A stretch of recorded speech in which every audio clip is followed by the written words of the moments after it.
jumpa ovum. Bentukannya begini, Bu. Nah ini. Kecil sih, Bu, cuman diperbesar. Ini dia sel induk nih. Sini sudah ada Nur Muhammad di setiap tubuh manusia. Nanti dia berbelah-belah. Makanya sel induk itu setelah berbelah-belah menjadi sel yang banyak.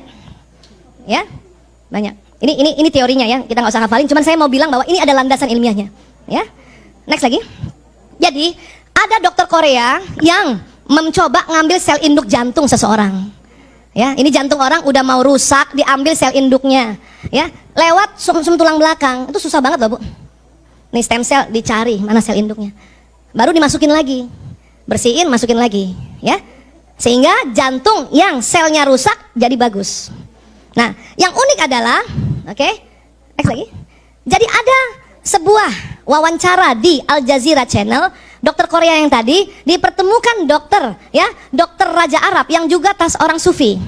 Dan mereka berkesimpulan sel induk itulah Nur Muhammad SAW. Ya, jadi ini bukan kata Aisyah ya, Bu. Ini penelitian dari dokter-dokter yang juga sufi. Ya, dan ternyata ngambil sel induk itu sudah ada sejak zaman Ibnu Sina, Avicenna. Paham ya, Bu? Nah, terus ternyata di mana sel induk itu kalau kita mau cari? Ada di plasenta bayi. Makanya sekarang ada budaya plasenta disimpan untuk dijaga stem selnya. Besok-besok yang punya plasenta sakit diambil dari situ. Dan gak cuman punya dia saja, omnya, keluarga adeknya, tantenya, dari ayah, dari ibu juga bisa ambil. Apalagi penyakit autoimun, bisa ambil dari situ. Disimpannya di suhu minus 195,6 derajat untuk menjaga kualitasnya. Namun itu berbayar, Ibu. Yang paling murah 60 juta sampai 300 jutaan, belum biaya tahunan maintenance-nya. Bisa, Bu. Namun memang harus ada ikhtiar dananya. Dan juga kalau diambil masukin ke tubuh tuh sakit. Ya. Makanya ibu-ibu zaman dulu plasentanya ditanam karena nggak tahu. Untung ada sedikit tuh pusatnya, tali pusat. Zaman dulu kan ibu-ibu tali pusat disimpan kan, Bu? Kalau anaknya demam, dilendam air hangat, diminumin anaknya kan? Ternyata itu betul. Kemana, Bu, tali pusat anak ibu, Bu? Saya ada, alhamdulillah. Cuman ilmu ini belum punya dulu. Jadi waktu sakit tetap aja dikasih paracetamol. Ibu saya sudah bilang, rendam itu tali pusatnya anakmu. Ibu saya ada orang Makassar kan? Rendam itu tali pusatnya anakmu, kasih minum. Saya nggak paham, kenapa sih? Ah, baru sekarang. Pernah dengar gitu, Bu? Makanya kita nggak boleh ya menentang omongan-omongan orang tua nenek moyang. Terima dulu, kita teliti. Ya. Nah sekarang ya, mampukah kita membangkitkan Nur Muhammad SAW dengan cara yang benar dan tepat dalam batang tubuh kita? Ada cara lain selain kita simpan apa? Tadi kan sudah sepakat, cahaya kita dari Nur, cahaya yang keluar dari tubuh kita dari Nur Muhammad. Nah sekarang bagaimana menyambungkan cahaya kita dengan Nur Muhammad, cahaya Muhammad, dan sekarang Rasulullah sudah ya telah tiada, tentu ruhnya. Ya, next. Itulah maka salah satu dari jutaan, ya, jutaan yang tersirat dari ayat ya Quran Al-Ahzab 56. Bismillahirrahmanirrahim. Innallaha wa malaikatihi yusholluna 'alan nabi. Terus apa lagi? Ya ayyuhallazina amanu shollu alaihi wasallimu tasliman. Kenapa sih disuruh? Dulu kita patuh karena di Quran, kita ikuti terus. Sekarang buah kepatuhan kita itulah diteliti bahwa kalau kita salawat, stem cell di dalam tubuh kita nyala. Karena tubuh kita itu dari stem cell. Stem cell itu dari Nur. Maka kalau ibu jantungnya agak sakit, ya, jangan cepat-cepat minum obat dokter dulu. Langsung Allahumma shalli wa sallim ala sayyidina Muhammad. Allahumma shalli wa sallim. Kenapa harus diulang-ulang? Stem cell agak di dalam tubuh. Ini jantung segede itu, dia agak dalam. Jadi harus diulang-ulang. Kok bisa sampai di jantung? Tadi lewat sistem saraf yang membawa salawat kita. Dan harus diulang-ulang supaya apa? Kena stem cellnya. Kalau stem cell kena, Bu, wih, sel yang rusak digantikan. Maka ibu kalau lutut sakit juga ya. Tadi suruh apa kalau supaya kita tidak ngilu-ngilu lututnya? Allahu Akbar, Subhanallah, Allahumma shalli wa sallim ala sayyidina Muhammad. Ibu bayangin, arahkan ke situ. Allahumma shalli wa sallim ala sayyidina Muhammad. Allahumma shalli wa sallim ala sayyidina Muhammad. Allahumma shalli wa sallim ala sayyidina Muhammad. Ya, Bu. Makanya tadi saya bilang kalau watak ibu lagi angot-angotan, baca salawat. Allahumma shalli wa sallim ala sayyidina Muhammad. Allahumma shalli. Itu anak ibu lagi angot-angotan. Ibu ya punya anak SMP, kita bulan lalu udah belajar kan?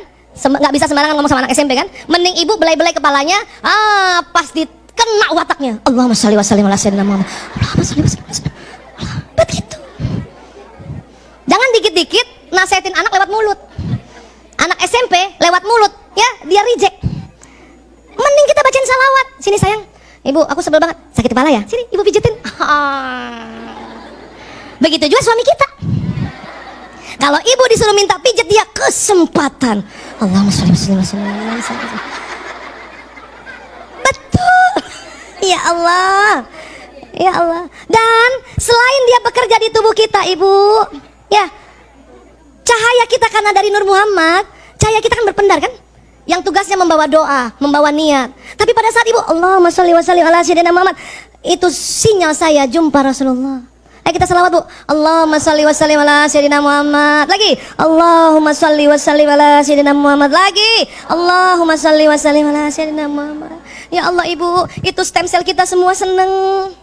Kemudian sinyal kita bawa, ya, salawat kita sampai Rasulullah. Itu makanya Rasulullah kenal kita, bu. Badan kasar kita dirumil, tapi badan bioplasmi kita jumpa Rasulullah. Nggak mungkin nggak ada sebuah mekanisme yang membuat Rasulullah kenal semua umatnya. Ternyata lewat salawat itu, apa yang datang? Sinyal, ruh, nur. Tadi nih salawat kita, bu. Rasulullah langsung tahu, oh ini ada Aisyah Dahlan datang, ada Ibu Yanti Iwan datang, ada Bunda Ineke datang. Yang ikut salawat tadi ya, yang tadi diam aja enggak. Paham? Makanya mengapa buka doa dengan salawat? Supaya apa? Sinyal kita sampai lapisan langit ke-7. Karena disepakati oleh ulama, ruh Nabi, ruh Rasul, ruh orang beriman disimpan Allah pada saat alam barzah ini di lapisan langit ke-7. Jadi kalau ibu mau doa, mengapa kita diminta salawat dulu? Allahumma sholli wa sallim ala sayyidina Muhammad. Ya? Al-Fatihah ila ruh, gitu ya, kepada Rasulullah, agar sinyal kita dibuka dulu oleh Allah sampai langit ke-7, bu. Panjang nggak, bu? Orang 4G aja panjang, apalagi sampai langit ke-7. Ibu punya anak dimanapun di belahan bumi ini, kalau ibu sudah buka doa dengan salawat, sampai sinyal ibu tempat itu. Kalau buatan manusia 4G, kita 40G 40, bu. Paham ya, bu? Keren kan? Maka dengan salawat itu saja kita sudah dapat syafaat di dunia, dibantu oleh Allah lewat perantara nabinya, untuk kita memanjangkan sinyal kita. Untuk apa sih? Emang di dunia untuk apa, bu? Saling memberi pesan. Nah, kenapa ibu pegang terus itu gadget? Untuk saling memberi pesan kan? Padahal manusia adalah gadget alam semesta. Kita nggak ada gadget, nggak usah takut, bu. Kita bayangin aja wajah siapa, bicara sama dia, sampai, bu. Tergantung dia lagi tidur apa enggak.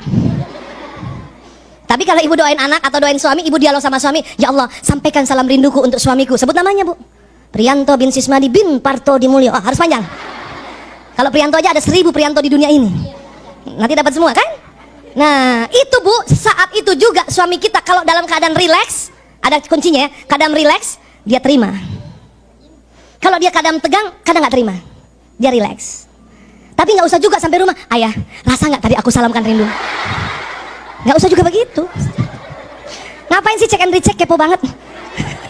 Kemudian, ya, makanya banyak sekali hadis-hadis Rasulullah meminta kita bersalawat.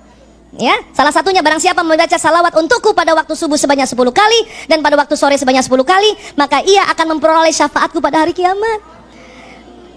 Gak mungkin ada mekanisme yang tidak menghubungkan kita dengan Nabi saat ini. Apa itu? Badan bioplasmi kita, sinyal kita. Ya Allah. Bahkan salah satu hadis Rasulullah, ya, mengatakan kalau ada hambaku bersalawat, ruhku kembali lagi ke jasadku dan menjawabnya. Makanya kalau kita lagi di Raodah, bu, itu dekat sekali sama Robi, baik jasad dan ruhnya.